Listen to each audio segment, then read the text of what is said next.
Bienvenue dans Change de régime, épisode 19. 3 croyances sur la perte de poids ou comment repérer 3 fake news de ton cerveau.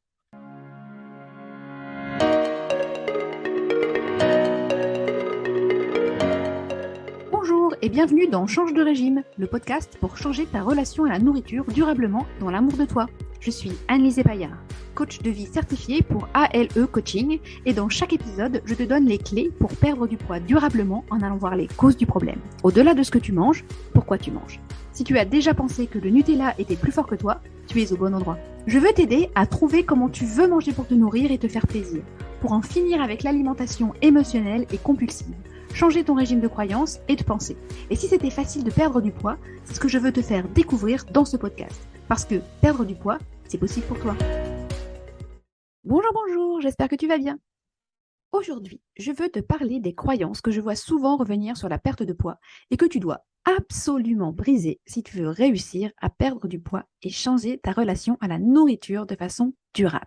Et je voulais également en profiter pour illustrer l'épisode sur les fake news de ton cerveau en reprenant des choses que peut-être tu vas penser de façon automatique et que tu peux discuter. Et franchement, après avoir aidé des dizaines de personnes de tous horizons avec mon coaching pendant ces dernières années, je peux te garantir que les clientes qui réussissent le plus sont celles qui ont les bonnes croyances sur le sujet. C'est même plutôt logique. Selon ton état d'esprit et tes croyances, tu peux littéralement être ta pire ennemie comme ton meilleur atout. Et tu le sais, je dis toujours que la prise de conscience est le premier pas vers le changement. Et prendre conscience, ne serait-ce que de ces 3 petits sujets, pourra te permettre de devenir curieuse et d'en débusquer d'autres. Alors, sans plus attendre, parlons de la première croyance. Première croyance, je peux perdre du poids sans être inconfortable. On voit fleurir partout des offres mirobolantes indiquant comment maigrir en mangeant tout ce qu'on veut, sans problème, sans changement, comme par magie, ou en ingérant telle pilule, tel produit, et bien sûr en une semaine, sinon ça serait pas drôle. Et bien sûr, on a envie d'y croire. Moi-même, j'ai dépensé beaucoup d'argent dans des pilules brûle-graisse, dans des liquides drainants, dans des tisanes miraculeuses. J'ai fait la soupe aux choux, j'ai fait des dizaines de régimes, tout ça, bien sûr, parce que on me promettait une perte de poids extrêmement rapide. Alors, bien sûr, attention, je ne suis pas en train de dire qu'il faut être dans la souffrance et la privation. Tu me connais, je suis team, la frustration mène à la compulsion. Tu peux manger de tout et c'est justement comme cela que ta perte de poids pourrait être durable. Mais pour moi, difficile et inconfortable sont 2 choses différentes. Ça n'est pas forcément difficile, mais oui, ça sera certainement inconfortable. Pourquoi? Parce que si on mange en dehors de notre faim, c'est souvent pour étouffer ou repousser une émotion. Donc, si on arrête de manger pour ne pas vivre les émotions, et si on est prête à les vivre plutôt qu'à y céder ou à y résister, elles vont remonter. Bien sûr que les émotions auxquelles on voulait échapper vont remonter. Et bien sûr que ce sera inconfortable. C'est normal et même c'est le but. Mais plus tu vis tes envies et moins elles ont de prise. Et plus tu ne réponds pas à l'automatisme, plus tu crées un nouveau comportement. Et plus, effectivement, c'est facile et moins ça devient inconfortable. Par contre, oui, il va y avoir des moments où ton cerveau primaire t'amènera des pensées, des fake news, des croyances. Oui, tu voudras manger des choses non planifiées. Oui, tu auras des envies. Oui, tu vas te sentir triste, en colère, plein d'émotions que tu ne voulais pas vivre au départ. Et tu vas apprendre, le but c'est d'apprendre à ne pas manger alors que tu ressens ces émotions. Et oui, bien sûr, ça va être inconfortable.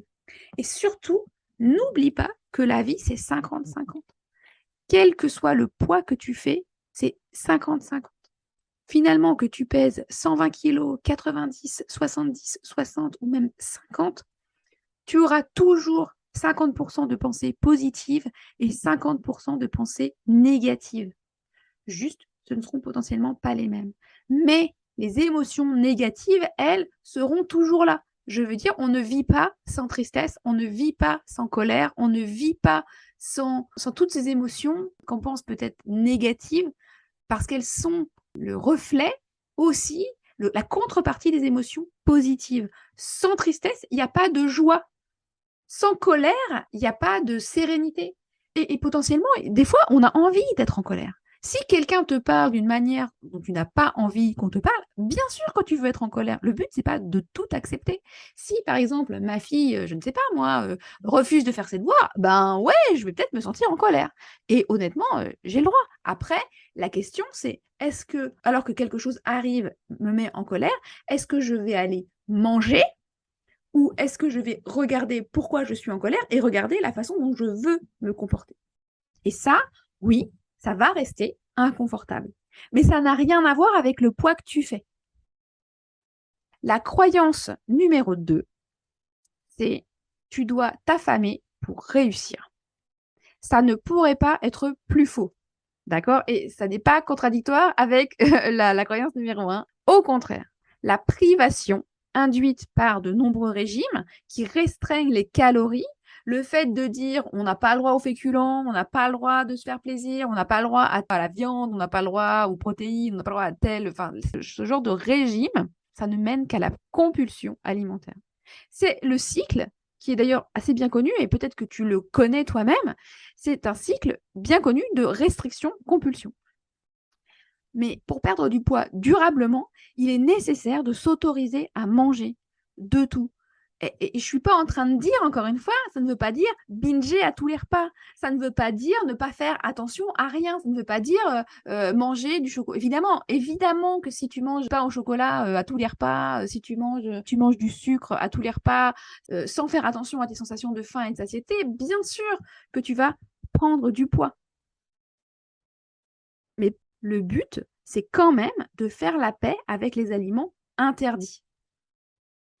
Parce qu'en fait, si tu dis à ton cerveau qu'il n'a pas le droit à quelque chose, il est ainsi fait qu'il ne pourra plus penser à autre chose. J'en ai déjà parlé dans d'autres épisodes, mais pour t'illustrer ça, j'ai une amie qui me racontait que pour améliorer son alimentation, elle avait décidé de ne plus manger certains types d'aliments.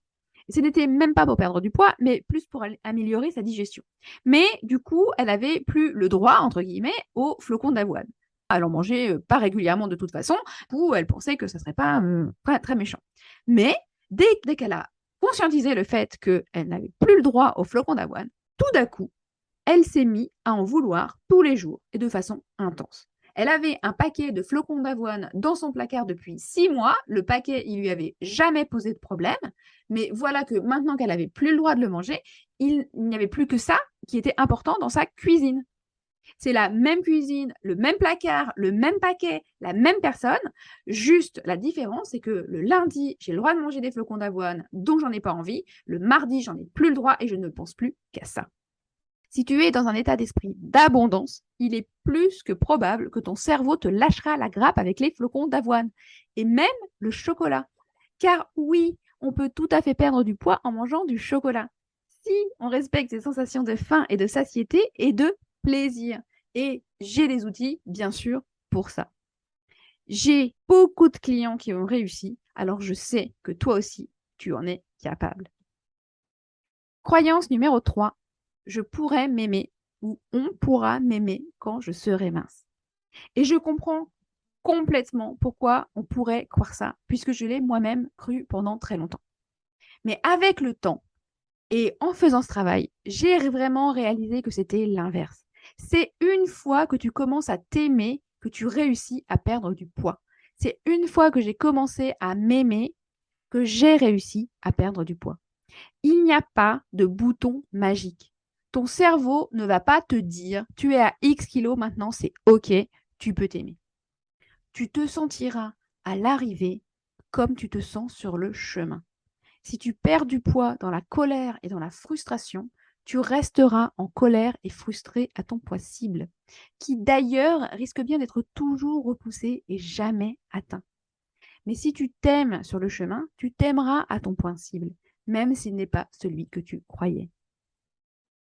Alors, pourquoi est-ce que croire en ces 3 mythes pose problème?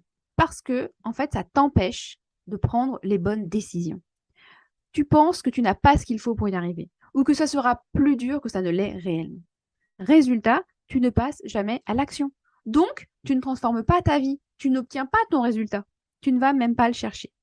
Et vivant moi-même du coaching en perte de poids et relation à la nourriture, et après avoir aidé de multiples personnes à changer leur relation à la nourriture et à perdre du poids, je sais que ça n'est pas si difficile. Et c'est d'ailleurs l'une des choses qui revient le plus dans les témoignages de fin de coaching de mes clients. L'absence de frustration et finalement que ça n'ait pas été si compliqué. Attention, j'ai pas dit inconfortable. Mais la vraie difficulté, c'est qu'il y a tellement de méthodes différentes, de conseils, de croyances, et qu'en plus, ça change d'une décennie à l'autre. Comme avec l'éducation des enfants. Un coup, il faut les coucher sur le ventre. Je ne sais pas si tu as eu des bébés, mais un coup, il fallait les coucher sur le ventre. Après, c'était sur le côté, et maintenant, c'est sur le dos. Alors, comment est-ce qu'on sait comment il faut bien les coucher, ces enfants? Surtout si le tien, il veut se coucher sur le ventre. C'est horrible. En fait, le problème, c'est qu'après avoir essayé d'appliquer des tonnes de mauvais conseils, la plupart des gens abandonnent. Mais tu sais quoi? Moi, je ne veux pas que ça t'arrive. Moi, je ne veux pas que tu abandonnes parce que je sais que tu peux y arriver. Moi, je pense que perdre du poids, c'est possible pour toi. Pourquoi? Parce que je pense que c'est possible pour tout le monde. Donc, c'est possible pour toi. Autrement, comment des milliers, des millions de personnes qui ont atteint leur but auraient réussi? Est-ce qu'on est tous des génies? Non!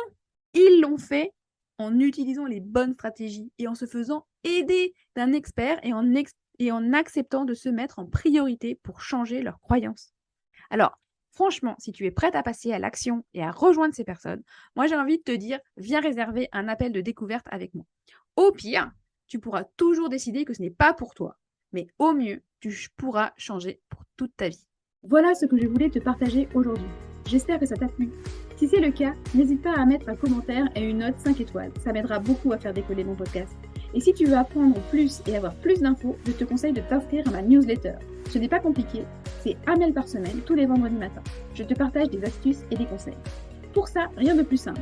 Va sur mon site www.alecoaching.fr, tout attaché de minuscules, et tu trouveras un formulaire pour recevoir mon cadeau gratuit, mes astuces pour arrêter de binger et t'inscrire à ma newsletter.